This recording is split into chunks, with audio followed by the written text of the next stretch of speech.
Hello दोस्तों, राधे राधे, हरे कृष्णा। लड्डू गोपाल जी की सेवा में आप सबका स्वागत है। आज की जो मैं वीडियो लेके आई हूँ वो ये वीडियो है कि हम राधा अष्टमी कैसे मनाते हैं। हमें राधा जी का जो जन्म उत्सव है, जन्म प्रगटे दिवस है, वो हमें कैसे मनाना चाहिए, कि उस दिन हमें उनको क्या श्रृंगार करना चाहिए, कैसे भोजन देना चाहिए और कैसे उनका जन्मदिन हम धूमधाम से मना पाए, उसके बारे में आज मैं आपको जानकारी देने जा रही हूँ। तो चलिए स्टार्ट करते हैं। हम अपनी राधा अष्टमी का जन्मदिन, अपनी राधा जी का, लाडली जी का, किशोरी जी का जन्मदिन कैसे मनाएं, तो स्टार्ट करते हैं। उससे पहले अगर आपको मेरी वीडियो, मेरे लड्डू जी की सेवा वाली वीडियो पसंद आई हो तो इस वीडियो को लाइक और शेयर जरूर कीजिएगा और मेरे चैनल को ज़्यादा से ज़्यादा सब्सक्राइब जरूर कीजिएगा। तो चलिए स्टार्ट करते हैं। तो देखिए, जैसे कि कुछ लोगों को नहीं पता होता और कुछ को पता भी होता है कि राधा जी का जो राधा अष्टमी है वो हम कैसे मनाते हैं। कुछ लोग ये सोचते हैं कि राधा जी का ये जन्मदिन है, पर श्री जी किशोरी जी का ये उस दिन जन्मदिन नहीं होता, प्रगटे उत्सव मनाया जाता है। क्योंकि जैसे हम अपने जन्माष्टमी मनाते हैं, अपने कन्हैया का, अपने लड्डू जी का जन्मदिन मनाते हैं, तो वैसे हम उनका जन्मदिन नहीं मनाते। उनमें थोड़ा सा मतलब जो हम उनके धूमधाम से वैसे सेलिब्रेट करना होता है वो तो वैसे ही रहता है, सिर्फ एक शब्द का अंतर होता है, जैसे जन्मदिन और प्रगटे उत्सव। तो हम प्रगटे उत्सव इसलिए बोलते हैं क्योंकि जो हमारी राधा जी है, हमारी किशोरी जी है, जो हमारी प्राण प्रिय है, वो गर्भ से पैदा नहीं हुई है। जो हमारे लड्डू जी है, कन्हैया जी है, जो हमारी देवकी जी के 9 महीने गर्भ से पैदा हुए, इसलिए हम उसको जन्मदिन बोलते हैं। और राधा माता जो हमारी है, हमारी राधिका जी जो है, वो प्रगटे उत्सव मतलब प्रगट हुई है, वो गर्भ से पैदा नहीं हुई है, तो इसलिए हम उसको राधा अष्टमी को प्रगटे उत्सव ही बोलते हैं और धूमधाम से मनाते हैं। तो अब जानिए हम उस दिन हमें क्या करना होता है। अब देखिए जैसे हम जन्माष्टमी मनाते हैं, बड़े धूमधाम से मनाते हैं जन्माष्टमी, अपने कन्हैया का, अपने लाल जी का, ठीक है। तो वैसे ही हम राधा अष्टमी भी बनाते हैं। वो बोलते हैं ना कि अगर हमें अपने श्याम सुंदर को पाना है तो हमें अपनी राधिका जी को, राधा जी को तो रिझाना ही पड़ेगा। तो जब तक हम राधे राधे नहीं बोलेंगे कि राधे राधे श्याम मिला दे, तब तक हमें अपने श्याम सुंदर नटखट से लाला हमें कैसे मिलेंगे। तो इतना तो हमें करना ही पड़ेगा ना। तो राधा अष्टमी उसी के लिए ही होती है एक तरह। और जब तक हम बोलते हैं, कुछ लोग जन्माष्टमी पे व्रत भी करते हैं, पर कुछ लोगों का ये मानना है कि जब तक हम जन्माष्टमी का व्रत करते हैं और राधा जी का भी व्रत नहीं करेंगे, उनका भी हम जन्मदिन प्रगटे उत्सव नहीं मनाएंगे, तब तक ये हमारी पूजा सफल नहीं होगी। ये कुछ लोगों का कहना है, बाकी तो सबके भाव है, अपने विचार। देखो, रीझना होगा तो श्याम सुंदर को छोटी सी एक तुलसी दल अर्पित करके भी वो रीझ जाएंगे, पर जब तक हम अपनी राधा जी को नहीं मनाएंगे, उनको हम नहीं रिझाएंगे, तब तक हमारे कन्हैया, हमारे श्याम सुंदर हमें कैसे मिलेंगे। तो ये उसी के ऊपर थोड़ा से चर्चा है। तो सबसे पहले देखिए, जब राधा अष्टमी आती है, पहली बात मैं आपको बता दूं, मेरे पास राधा जी का मतलब वो स्वरूप नहीं है, बाल रूप नहीं है, युगल सरकार भी नहीं है। मैं उनकी चिटपट से मतलब एक पिक्चर से उनकी सेवा करती हूँ, क्योंकि अभी मेरा भाव ये है कि जब मैं उनके योग्य बन जाऊंगी, जब मैं उनकी पूरे अच्छे से अपने लाला की तरह से उससे भी ज्यादा उनकी सेवा कर पाऊंगी, तब मैं उनको लेके आऊंगी। वैसे ये विचार मेरा भी चल रहा है, मेरे युगल सरकार आने वाले हैं, कुछ ही दिनों में वो मेरे पास आ जाएंगे, मेरी राधिका जी आ जाएंगी, मेरी श्याम सुंदर प्यारी मेरी प्रियाजू आ जाएंगी, तो मैं उसके भी आपको दर्शन करवाऊंगी जब मेरी दोनों युगल सरकार यहाँ पे आ जाएंगे। क्योंकि मैं अभी नए घर में प्रवेश करने जा रही हूँ, तो मैं उनको तभी लेके आऊंगी, गृह प्रवेश में उनकी भी प्राण प्रतिष्ठा तभी कराऊंगी। तो उसकी वीडियो मैं अलग से डालूंगी जब मेरी श्याम सुंदर और मेरी राधिका जी और मेरी प्राण प्रिय मेरी प्यारी जू आ जाएगी, तब मैं उसके आपको दर्शन जरूर जरूर कराऊंगी।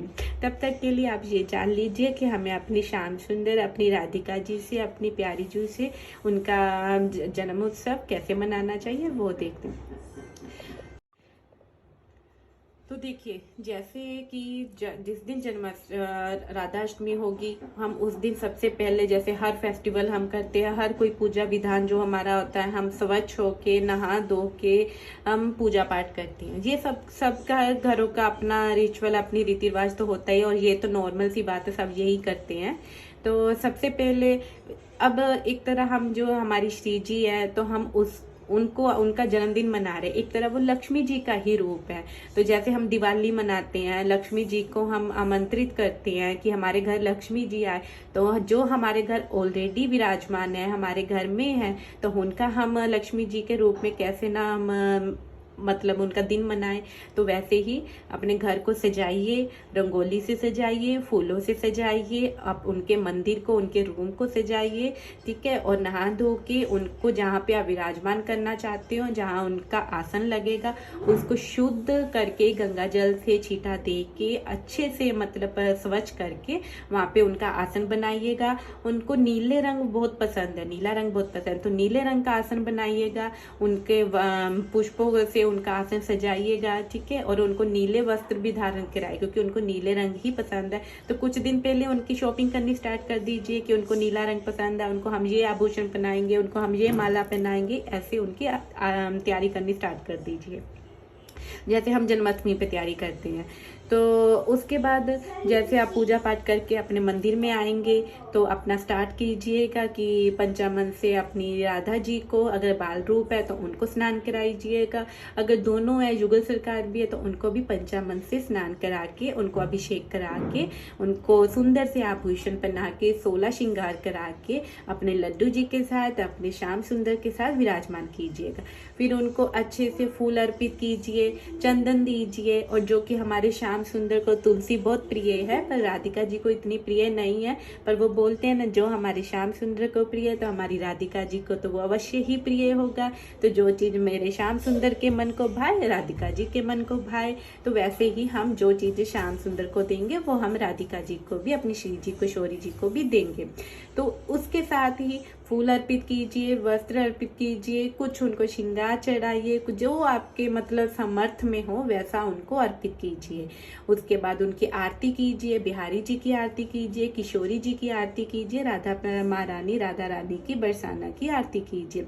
अब देखिए, आरती में भी एक नियम होता है। हम बिहारी जी की, जो अपनी राधा रानी की जो आरती करते हैं, कुछ लोग डायरेक्ट आरती कर देते हैं, पर इसके भी एक थोड़ा सा छोटा सा नियम होता है। हम बिहारी जी की डायरेक्ट आरती नहीं करते हैं, क्योंकि उनके चरणों से लेके उनके मस्तक तक जो हम आरती करते हैं, उसके स्टेप वाइज हम आरती करते हैं। पहले हम जैसे चरणों को 5 बार उनके आरती करते हैं, फिर वह उनके हाथों की आरती करते हैं, उनके फेस की आरती करते हैं, फिर उनको हम जल से आरती करते हैं, फिर हम उनके कपड़े से, एक स्वच्छ कपड़े से उनकी आरती करते हैं, फिर हम चंदन से उनकी आरती करते हैं। तो इस तरीके से उनकी हम आरती करते हैं। फिर हम धूप से आरती करते हैं। उसके बाद हम वही स्वच्छ कपड़े को जब हम जल अर्पित करते हैं, तो हम उनको 3 बार वो कपड़े से फिर आरती करते हैं कि हम ये भाव रख के कि हम आपने जल अर्पित किया है, आपने आचमन किया है, इसको हाथ को साफ कर लीजिए। इस तरीके से हम वो जो हमारी कुछ चीज़ों से उनकी आरती होती है, डेली जो आरती होती है। आपने अगर बिहारी जी के मंदिर गए होंगे या राधा रानी जी के, जहाँ इसी कोन वाले जो टेम्पल है, वहाँ पे अगर आपने देखा होगा, तो वहाँ पे यही विधान है कि हम ऐसे आरती करते हैं।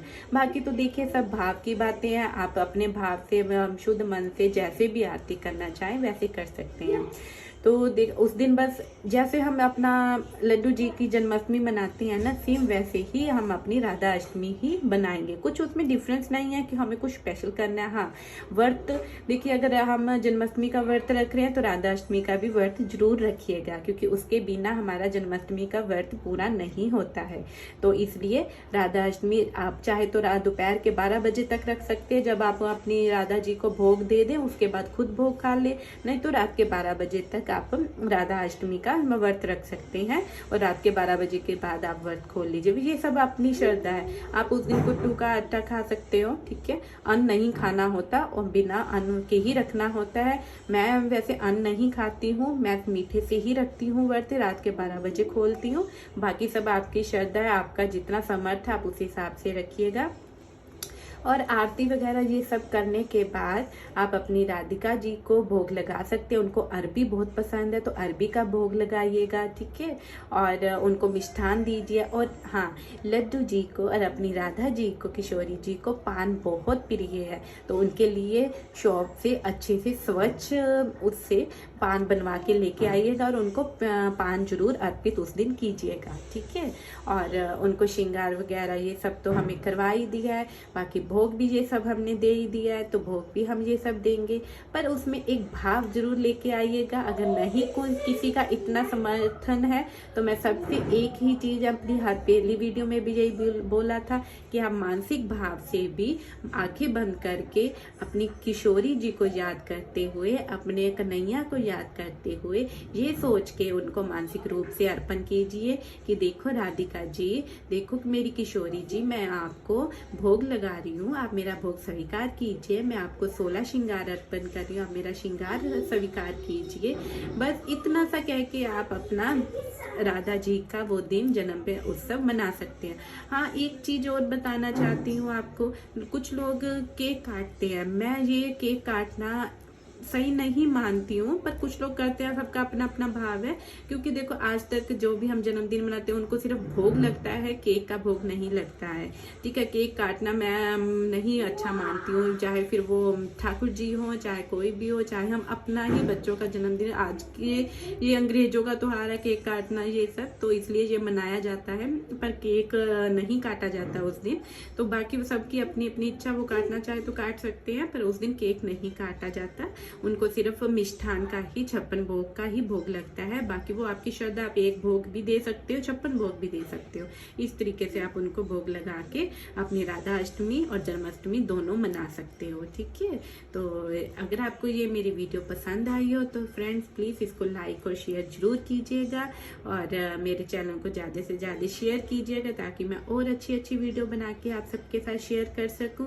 और जैसे ही मेरे सुंदर से युगल सरकार और मेरी राधा रानी आ जाती है मेरे पास कुछ दिनों में, तब मैं आपको उनके साथ अपनी प्राण प्रतिष्ठा मैंने उनके साथ कैसे की है और उनको अपने घर में आगमन कैसे किया, तो वो सब भी मैं शेयर करूंगी। तब तक आप मेरे चैनल के साथ जुड़े रहिए और मेरे चैनल को सब्सक्राइब कर दीजिए ताकि मैं आपको अपने राधा रानी के और युगल सरकार के दर्शन करवा सकूं। तो सो फ्रेंड्स, राधे राधे, हरे कृष्णा।